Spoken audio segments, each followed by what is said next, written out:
ইফালে বাজেটক লৈ প্ৰতিক্ৰিয়া প্ৰকাশ কৰিছে কংগ্ৰেছে 2026-27 বিত্তীয় বৰ্ষৰ বাজেটক লোকৰ টকাৰ ওপৰত নিৰ্ভৰশীল বাজেট আখ্যা দিছে প্ৰদেশ কংগ্ৰেছে 7 মাহৰ বাজেটত অসমৰ ৰাইজৰ আশা আকাংক্ষা প্ৰতিফলিত নহল কেন্দ্ৰৰ পৰা যদি টকা নাহে তেন্তে এই বাজেট সুপাৰ ফ্লপ হ'ব বুলি উল্লেখ প্ৰদেশ কংগ্ৰেছৰ ভোট বেংক স্থায়ী কৰা আৰু ভোট কিনাৰ লক্ষ্যৰে দাখিল কৰা হৈছে বাজেটখন উন্নয়ন সন্দৰ্ভত বাজেটত একোৱে নাই অসমৰ জটিল সমস্যা সন্দৰ্ভত বাজেটত উল্লেখ নাই একো এই বাজেটে সকলোখিনি উবুৰিয়াই দিছে মাথো হিতাধিকাৰীক এই বাজেটখন 7 মাহৰ বাজেট মোটামুটি 8 মাহৰ বুলি আমি ক'ব পাৰি আপোনাৰ গতিকে এতিয়া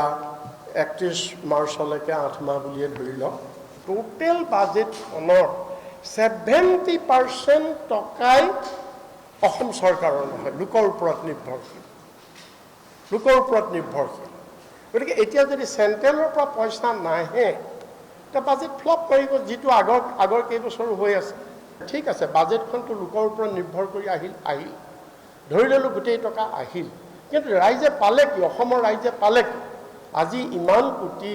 1,51,000 কোটি টকাৰ বাজেটখনত ডেভেলপমেণ্টৰ কাৰণে ধৰিছে মাত্ৰ 33,281 কোটি টকা ডেভেলপমেণ্টত আছে বাকি সব পইচা ইয়াত খৰচ কৰিছে ৰেভিনিউ এক্সপেণ্ডিচাৰত খৰচ কৰিছে দিস ইজ ওৱান গতিকে এইখন বাজেটে অসমৰ ৰাইজৰ কোনো আশা আকাংক্ষা প্ৰতিফলিত কৰিব নোৱাৰে এইখন বাজেট হৈছে অকল ভোট বেংক স্থায়ী কৰাৰ বাজেট ভোট বেংক ভোট কিনাৰ বাজেট কেৱল অৰুণোদয়ৰ ওপৰত গুৰুত্ব দিছে কেৱল আঁচনিৰ ওপৰত এই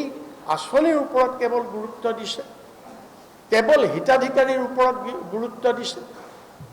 সব গোটেইখিনি হিতাধিকাৰীকে দিছে টকা গতিকে আজি চাওক আমাৰ যিবিলাক মেজৰ সমস্যা যিবিলাক বাৰ্নিং প্ৰব্লেম এই বাৰ্নিং প্ৰব্লেমবিলাকেই যদি আপুনি বাজেটখনত আপোনাৰ উল্লেখ নহয় এড্ৰেছ নকৰে তেতিয়াহ'লে এইখন বাজেট আমি কেনেকৈ